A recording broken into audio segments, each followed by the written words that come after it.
জীবন চলার পথে নিজের চাইতে বেশি কখনো কাউকে ভালোবাসবেন না।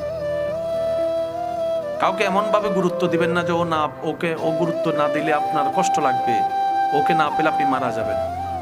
দুনিয়ার একটা নিয়ম কি জানেন? আপনি যেটাকে বেশি লাই দিবেন সেই আপনাকে বেশি কষ্ট দিবে।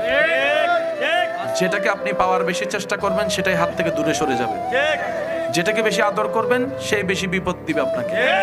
যাকে আপনি গোলাপের মতো করে লালন পালন করে বড় করবেন, দেখবেন সে আপনাকে বেশি কষ্ট দিয়ে চোখের মধ্যে পানি আনাবে। এটা দুনিয়ার নিয়ম।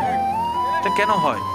দুনিয়া বুঝাই দেয় তুই রবকে ছেড়ে দুনিয়ার পিছনে লাগলি কেন? তোকে তো রব বানালো, তুই রবের দিকে না যাবি, তুই সৃষ্টির দিকে কেন গেলি? তুই যে ভালোবাসা খুঁজছিস সেটা রবের কাছে ছাড়া নেই কোথাও সৃষ্টিতে। বান্দার জন্য রবের ভালোবাসা, উম্মতের জন্য নবীর ভালোবাসা। সুবহানাল্লাহ। সেজন্য যতদিন বাঁচবেন দুনিয়াতে শুধু গাটা লাগাই চলবেন, দুনিয়াকে নিজের মধ্যে নিয়েন না। কারণ আপনি কান্না করলেও হায়াত চলে যাবে, হাসলেও হায়াত চলে যাবে। তো কান্না করে সময় নষ্ট করার কোনো দরকার